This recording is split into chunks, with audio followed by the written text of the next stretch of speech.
سورۃ الاعراف کی آیت نمبر 22۔ الحمدللہ وکفی وسلام علی عبادہ الذین اصطفی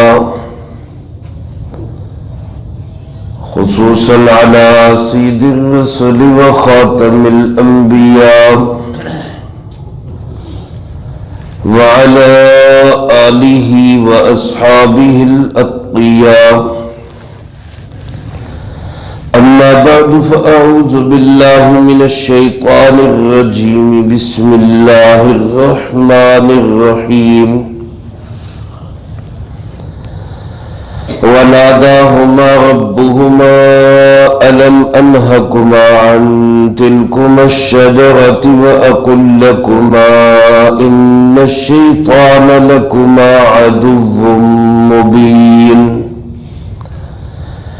قالا ربنا ظلمنا أنفسنا وإن لم تغفر لنا وترحمنا لنكونن من الخاسرين وناداهما ربهما،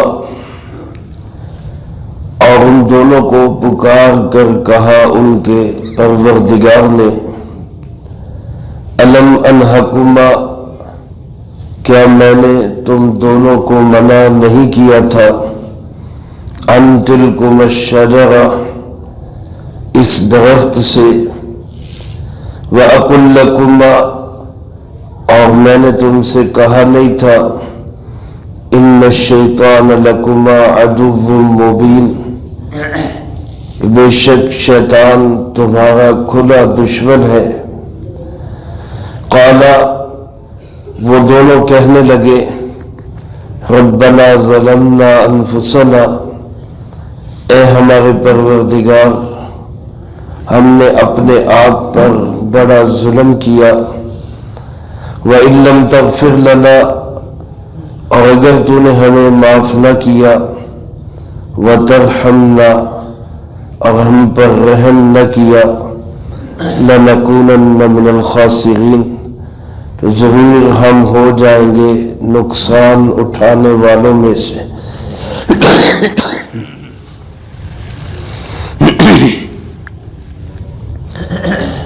حضرت سیدنا آدم علی نبینا علیہ الصلوۃ والسلام، جو کہ اللہ کے پہلے نبی بھی ہیں اور پہلے انسان بھی ہیں، اللہ پاک نے ان کو مسجود ملائکہ بنایا، اور ہمیں یہ بہت بڑا شرف، عزت اور اعزاز دیا، اور یہاں اللہ پاک نے ہمارے لیے اس نعمت کا تذکرہ کیا کہ تم اس آدم علیہ السلام کی اولاد ہو جن کو اللہ پاک نے اپنے فرشتوں سے بھی سجدہ کروا کے عزت دی۔ میرے عزیز دوستو، شیطان سجدہ نہ کر کے راندہ درگاہ ہوا، اللہ کی نگاہوں سے بھی گرا، جنت سے بھی نکال دیا گیا۔ اس نے آدم علیہ السلام سے بدلہ لینے کے لیے ایک امتحان میں حضرت آدم علیہ السلام کو ڈلوا دیا، اس طرح کہ ان کے دل میں وسوسہ اندازی کی، اور جس درخت سے اللہ پاک نے ان کو منع کیا تھا اسی درخت کو استعمال کرنے پہ اس نے ان کو مجبور کر دیا۔ میرے عزیز دوستو، وہاں جنت میں اور کوئی حکم نہیں تھا، نہ نماز کا، نہ روزے کا، نہ زکوٰۃ کا، نہ حج کا، نہ اس کے علاوہ کسی اور طرح کی کوئی پابندی۔ امتحان کے لیے صرف ایک پابندی لگائی گئی کہ بس اس ایک درخت کے قریب نہیں جانا، اور اس شیطان نے آدم علیہ السلام سے، حوا علیہ السلام سے آ کر یہی کہا کہ اس درخت کو کھا لو گے تو ہمیشہ اللہ کے قریب رہو گے، ہمیشہ اللہ کے قریب رہو گے۔ تو اللہ جو ہمارا محبوب ہے، اللہ جو ہمارا معبود ہے، اللہ رب العالمین جس کا قرب ہم سب چاہتے ہیں، اللہ ہم سب کو نصیب فرمائے۔ آدم علیہ السلام بھی ہمیشہ کے لیے اللہ کا قرب حاصل کرنے کے لیے اس کے بہکاوے میں آئے۔ یہ آدم علیہ السلام کی غلطی نہیں، گناہ نہیں، کیونکہ اللہ کے نبی گناہوں سے پاک ہوتے ہیں۔ یہ ایک لغزش ہے، ایک بھول ہے جس کو اللہ پاک نے فرمایا فنسی آدم علیہ السلام سے بھول ہو گئی، لہذا اس کو ان کی عصمت پر بھی کوئی اعتراض نہیں کیا جا سکتا۔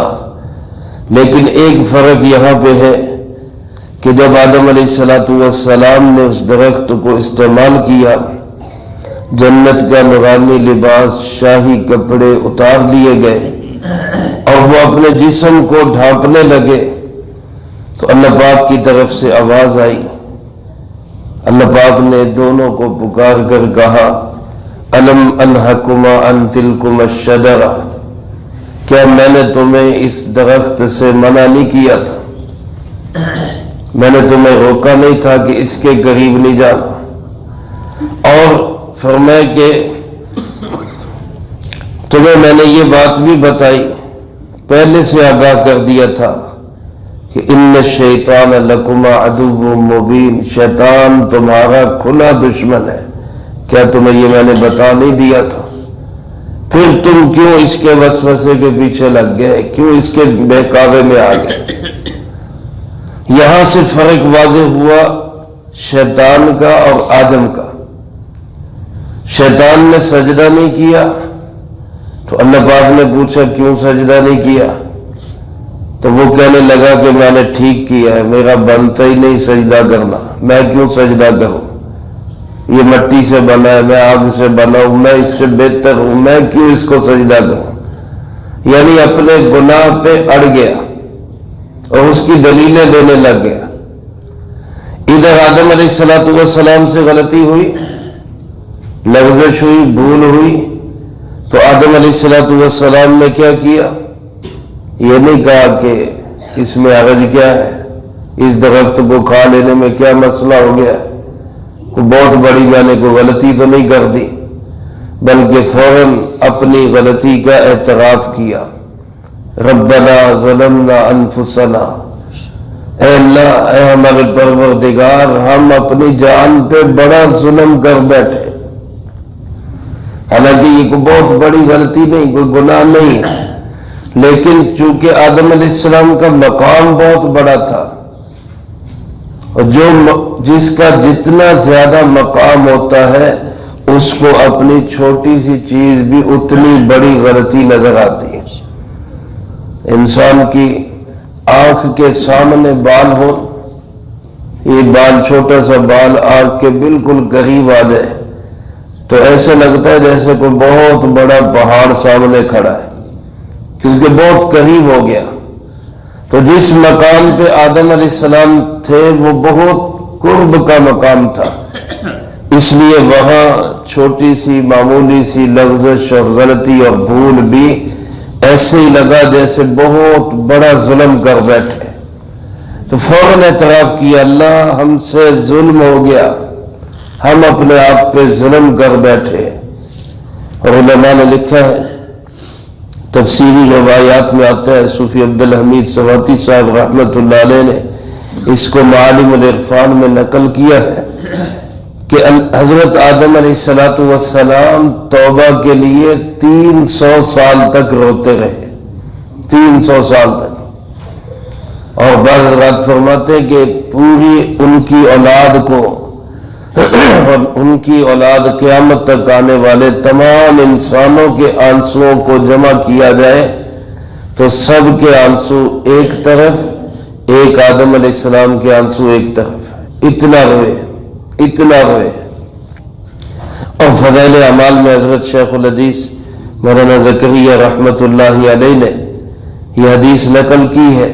اس کی اسنادی حیثیت پہ اگرچہ علماء نے کلام کیا ہے، لیکن فضائل میں لکھا ہے کہ آدم علیہ السلام نے بالآخر اللہ پاک سے یوں دعا کی کہ اے اللہ حضرت محمد صلی اللہ علیہ وسلم کے واسطے سے مجھے معاف کر دے، حضرت محمد صلی اللہ علیہ وسلم کے وسیلے سے میری توبہ قبول کر لے۔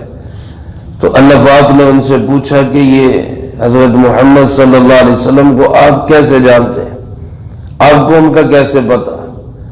تو آدم علیہ السلام نے فرمایا کہ عرض کی کہ باری تعالی میں ان کو جانتا تو نہیں ہوں، لیکن جب میں جنت سے باہر نکلا اور مجھے زمین پہ اتارا گیا تو میں نے دیکھا جنت کے گیٹ پر آپ کے نام کے ساتھ ان کا نام لکھا ہوا، لا الہ الا اللہ محمد الرسول اللہ۔ تو میں سمجھ گیا کہ یہ کوئی بہت بڑی ہستی ہے جس کے نام کو آپ نے اپنے نام کے ساتھ لکھا ہوا ہے۔ اللہ پاک نے فرمایا کہ آدم یہ واقعی بہت بڑی ہستی ہے، آپ کی اولاد میں سے ہے، لیکن اگر میں نے ان کو نہ بنانا ہوتا تو میں پوری کائنات کو ہی نہ بناتا۔ ساری کائنات کی تخلیق کا سبب جناب محمد کریم صلی اللہ علیہ وآلہ وسلم۔ تو حضرت سیدنا آدم علیہ السلام نے جب توبہ کی، بندہ جب توبہ کرتا ہے دل میں کڑن ہو کہ مجھ سے غلطی ہو گئی ہے، مجھے معافی مانگنی چاہیے، تو پھر ہزار جتن بھی کرنے پڑے وہ کرتا ہے، کوئی واسطہ تعلق وسیلہ کوئی چیز ڈھونڈنی پڑے وہ کہتے ہیں معافی مل جائے۔ تو سینکڑوں سال ہونے کے بعد، یہ 40 سال ہونے کے بعد، یہ اتنے آنسو بہانے کے بعد، اس وسیلے واسطے کے بعد اللہ پاک سے دعا کی کہ اللہ اگر تو نے ہمیں معاف نہ کیا تو پھر ہمارا تو یوں کہنے سادہ لفظوں میں کہ ہمارا تو بیڑا ہی غرق ہو جائے گا، ہماری لٹیاں ڈوب جائے گی۔ اگر تو نے ہمیں معاف نہ کیا، ہم پہ رحم نہ کیا تو ہم ضرور بہت بڑا خسارہ اٹھانے والوں میں سے ہو جائیں گے۔ ہمیں اتنا بڑا مقام ملا اور ہم اس مقام کی قدر نہ کر سکے، بہت ہمارا نقصان ہو جائے گا۔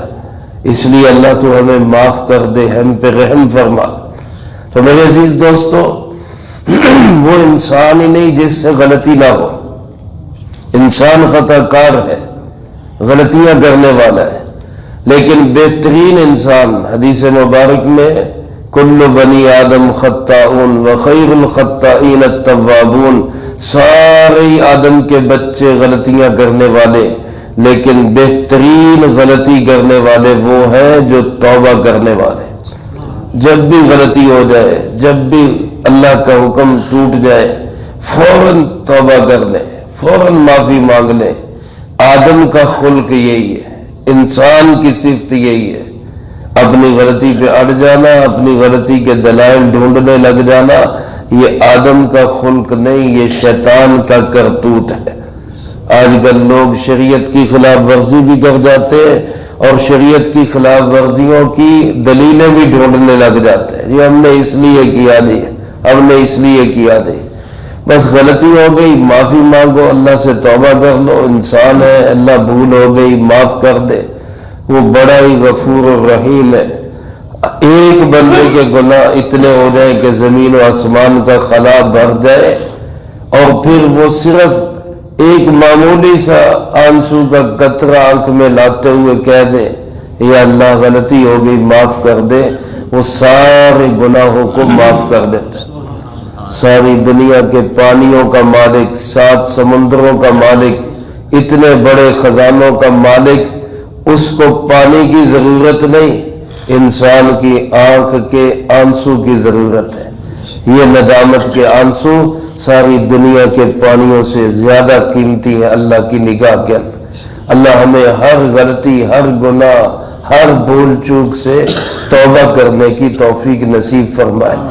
اگر ہم توبہ کرتے رہتے ہیں تو ہم آدم کے سچے بچے ہیں، ہم آدم کے صحیح جانشین ہیں، اور اگر ہم توبہ نہیں کرتے بلکہ اپنی غلطیوں، گناہوں، لغزشوں، بھولوں پہ اڑ جاتے ہیں تو ہم آدم کے سچے بچے نہیں، ہم شیطان کے پجاری بن گئے۔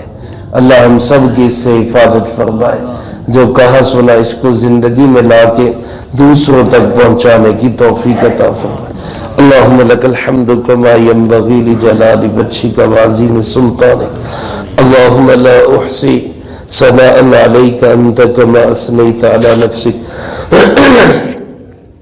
اللهم لك الحمد كما أنت أهله وصل على محمد كما أنت أهله وافعل بنا ما أنت أهله فإنك أهل التقوى وأهل المغفرة اللهم وفقنا لما تحب وترضى من القول والعمل والفعل والهدي والنية إنك على كل شيء قدير اللهم طهر قلوبنا من النفاق وأعمالنا من الرياء وألسنتنا من الكذب وعيوننا من الخيانة فإنك تعلم خائنة الأعين وما تخفي الصدور اللهم ربنا آتنا في الدنيا حسنة وفي الآخرة حسنة وقنا عذاب النار اللهم ربنا هب لنا من أزواجنا